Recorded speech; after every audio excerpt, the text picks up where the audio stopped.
Welcome everyone to IBC and to the On Track with Ateliere Creative Technology show, shot here live at IBC. I am Johan Bolin, Chief Research and Innovation Officer at Ateliere, and with me today in the train I have Paul. Johan, thank you. And by way of short intro, I'm Paul Erickson. I'm principal and founder of Erickson Strategy and Insights, which is an industry analysis, strategy, and advisory consultancy serving the media tech sector. And I'm an almost 20-year analyst within this industry for companies like Parks Associates and Omdia. So I'm happy to be here today. Excellent.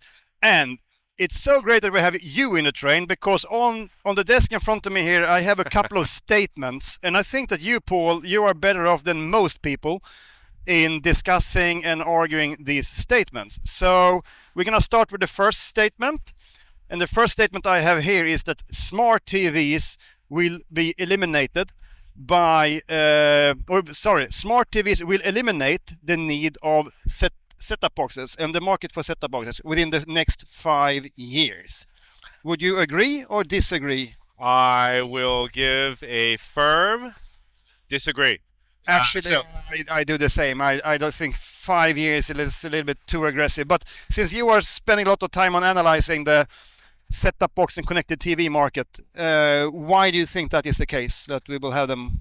I am glad you asked. So I actually started off my career looking at set-top boxes and pay TV and the whole subsidy model and so on. And it's really come around now to looking at everything that's the post-set-top box world, smart TVs and app-based universe and so on.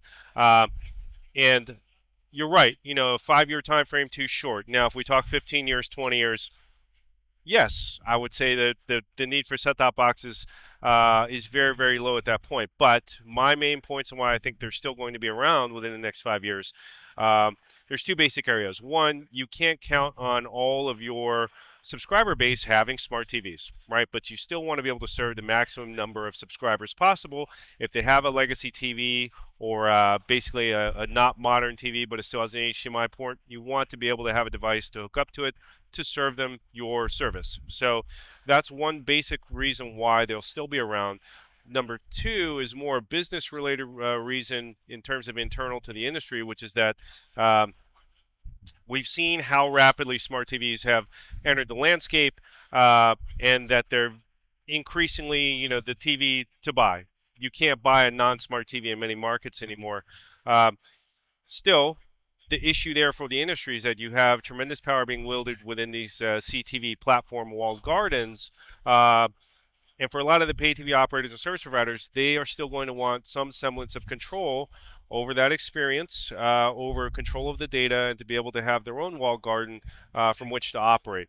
And so I think for that reason as well, you're still going to see set-top boxes deployed as a service provider managed device over the next 5 years. Yeah, I tend to agree that the next 5 years that would be the case. But if you would drill down deeper in this market, who do you see as the dominating players? Because in the past there used to be different initiatives of building unique set-top box ecosystems and so on. That's a good question. If we're talking about the hardware, it would still be a lot of the traditional heavyweights, the Vantivas, the ex-Technicolor of the world.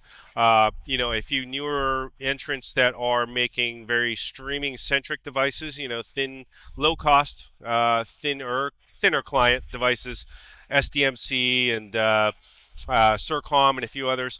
But I think that more pursuant to what you're alluding to, I think that the operating system landscape now for set-top boxes is really two basic players, right? So you have the RDK set, which is Liberty Global and Comcast and a lot of players within that fold, and then you have Google, right? So you have Android TV serving a lot of the non-tier 1 landscape that isn't covered by RDK. So I think you've seen a lot, as if we've seen in a macro level for a lot of this industry, you've seen a lot of consolidation and a lot of simplification of the choices available today for set-top boxes. So I think there's no analyst firm or vendor that's going to tell you it's a growth market. It's definitely a stagnating to declining market long term, but it's also not plummeting per se. It's steadily falling, but there's still a healthy market within. Yep, makes sense. All right, we could discuss a lot about this, but I have another statement that I just can't wait to test on you, and that's on maybe the topic of this year's IBC, and that's on AI. So you have this statement saying that AI will eliminate humans from the creative side of the supply chain within the next 5 years? And also, this is, what do you think? No. I tend to agree with you again, which is a bit boring. We should disagree on something. But let's drill down deeper in that, because AI is exactly what we are working with, right? And it's full of potentials and so on. But you don't think it will replace humans? No. I think much like I answered the last question, I think there's 2, maybe 3 very basic reasons why that's not going to happen. The first is that if you understand AI, you realize that it's only as good as the training that goes into it. And that training is never perfect on the first go, not even on the 10,000th go. There's always going to need to be humans there curating what's happening, how that AI is performing, how the model is trained to drive better output. There's always going to need to be a human at the other end of the equation for final curation, right? To make a judgment call on whether the generated content or the assisted generated content is what you were hoping for, right? If it's going to actually serve the content, the audience cohort that you're looking for that content to serve.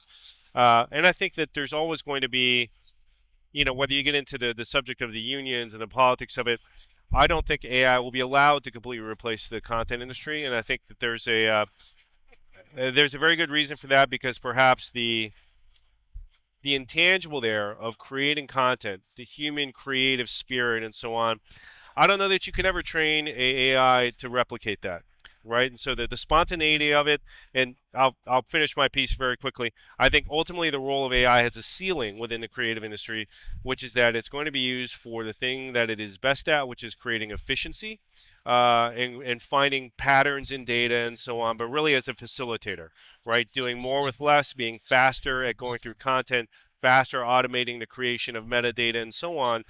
So I think as a tool in the industry, it's going to be heavily utilized as a facilitating business-centric tool. Yeah.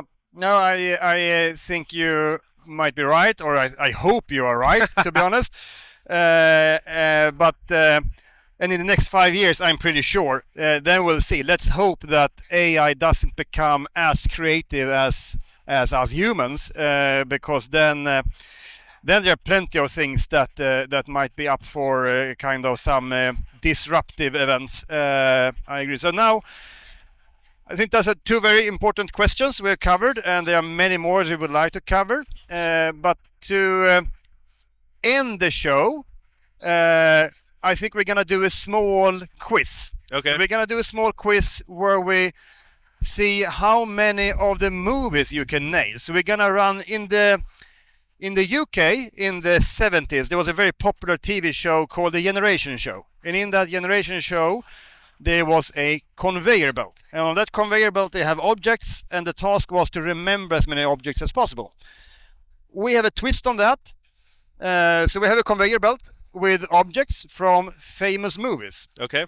And I would like to know how good you are at movies, Paul. So we're going to start that conveyor belt, and then we'll see how many you nail. Okay. So it's pretty fast. It takes roughly 30 seconds, 10 objects, and we can ready to go, and our engineers can help us to get it started.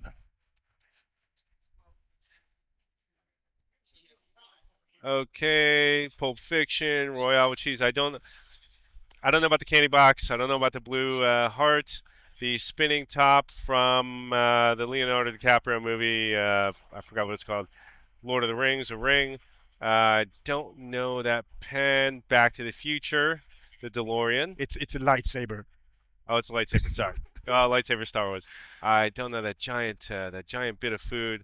The guy from the Tom Hanks movie. Where he was stranded, and the golden ticket from the I think it's from the Arnold Schwarzenegger movie, The Last Action Hero or something. So I'm not sure. You can take some time and read and think about it. But thank you, Paul, for joining the show. Thank you for having me. And we're gonna publish the video, including the right answers, shortly on LinkedIn and various platforms. So Perfect. Well, thank you for joining. Have a good rest of your show. Thank you. Yeah, thank you.